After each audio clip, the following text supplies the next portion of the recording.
This is the TSG Multimedia Podcast for May 2019. We're sponsored in part this month by Podomatic and, of course, the TSG Train Crew on Patreon. Thank you very much. I'm your host, John, and I'm back again with lots of great news. Before I get started with that, I want to take just a minute to thank Warren Johnson, who's been sharing his amazing photography on the TSG Multimedia Facebook page since last year. Warren worked for the Union Pacific in their Salt Lake City shops for decades, and he's been photographing trains even longer. You might also remember him from the most recent episode of Chasing Trains. He's the one who explained what the initials EMP stand for on the sides of the intermodal containers we were watching in Weaver Canyon. Thanks, Warren. Your photos add a lot of great interest to the page, and I'm sure I speak for everyone when I say that we enjoy them a lot, and I'm glad to have you as a friend. April was the busiest month of 2019 so far, so let's get started with that. So on that first weekend, which was the last podcast when it came out, I volunteered both days at the SBHRS open house, and I took some N-scale trains because I noticed on the sign-up sheets that there didn't seem to be a lot of people signed up to run on that layout on either day. And it was a good thing too, because I ended up letting train crew members who came to the show run some of my trains on Saturday, and then I got to run some myself on Sunday. On Saturday, Liam Hart ran a freight train, and Kevin Hill ran the Amtrak long-distance train I have in my collection.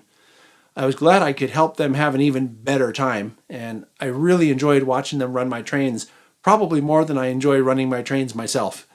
They seemed to have a lot of fun doing it, and I enjoyed giving them something that they liked a lot to do. So the next weekend, my top secret production assistant and I went to Folsom to record some pickup shots at the Placerville and Sacramento Valley Railroad. You might remember that operation. I talked about it last year when we went, and I really like the people there, and they have a line in their care. It's really steeped with a lot of historic interest. Mike Roquet, who volunteers as the road foreman of engineers, he's also a board member at the Sacramento Model Railroad Historical Society, so I was able to get a peek at that club's layout as well. They have an HO and HON3 layout, and it's in a building in Sacramento, and they're both built for operations, and they actually have an original Western Pacific CTC machine. It's really cool. I can't wait to get back there sometime to do a layout tour video.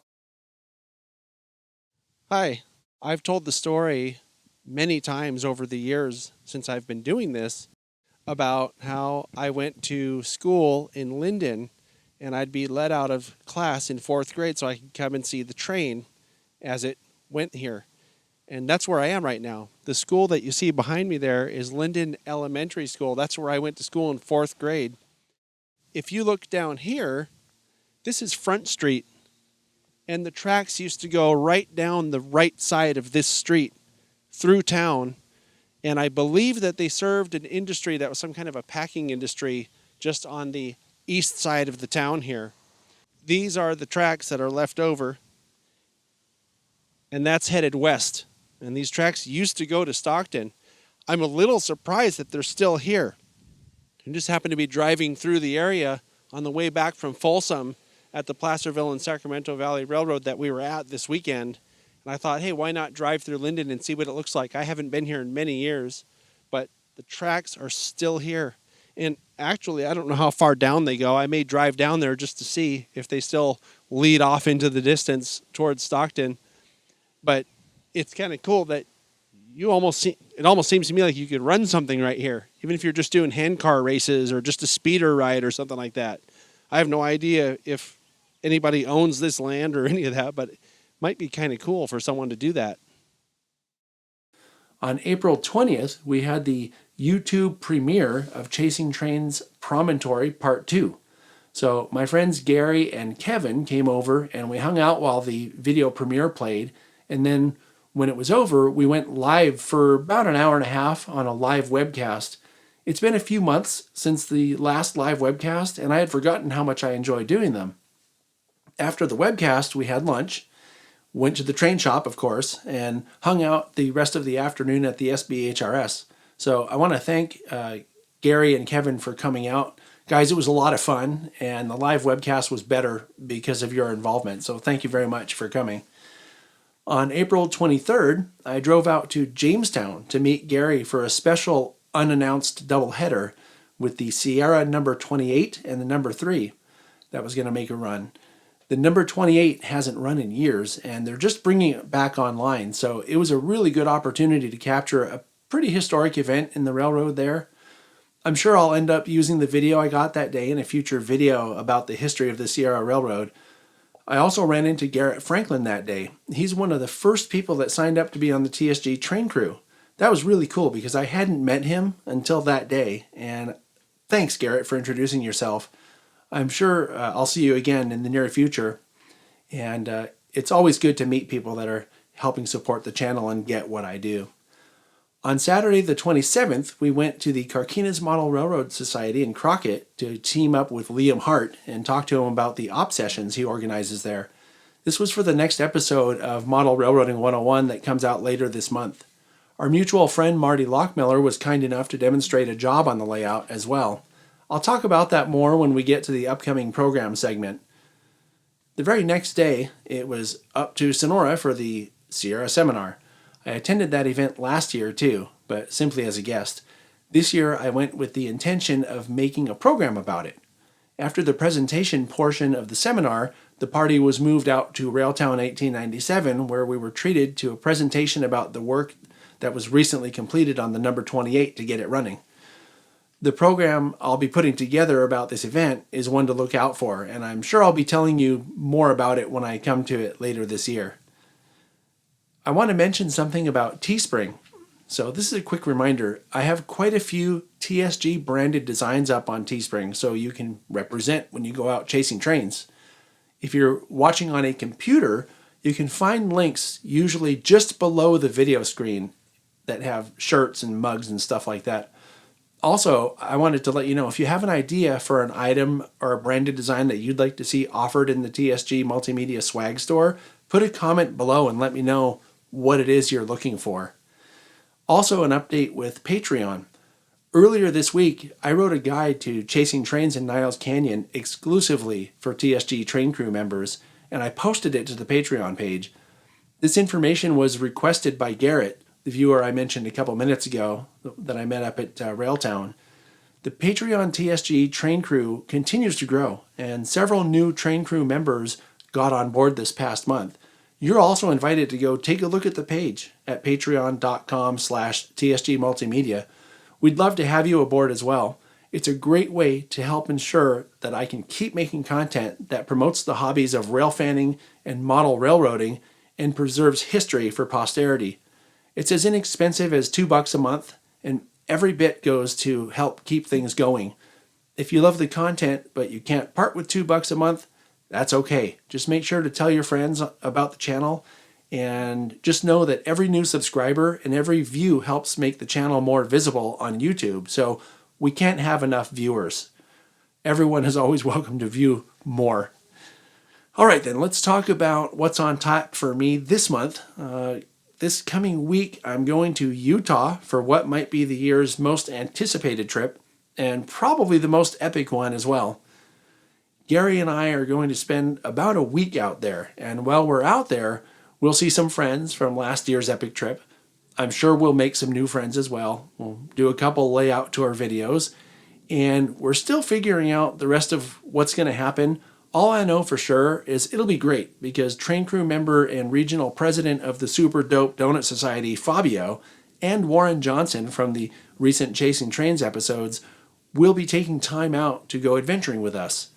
It's going to be great, and I'm sure that I'll have a lot to talk to you about on that trip, so stay tuned for that.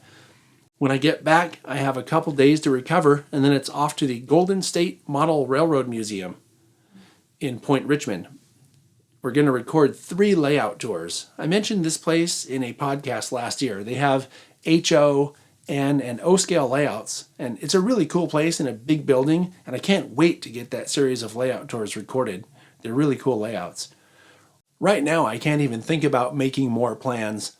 Something tells me, though, that just like every other month, opportunities will pop up, ones I haven't planned for, some that I don't even know about yet. And they always do, and I always have a hard time saying no when that happens. So I guess I'll let you know what ends up happening on the next podcast, like I always do. Here are some events going on. There are 2 photography exhibits about the Transcontinental Railroad that opened on March 21st, and they're running through September 28th at the California Historical Society in San Francisco.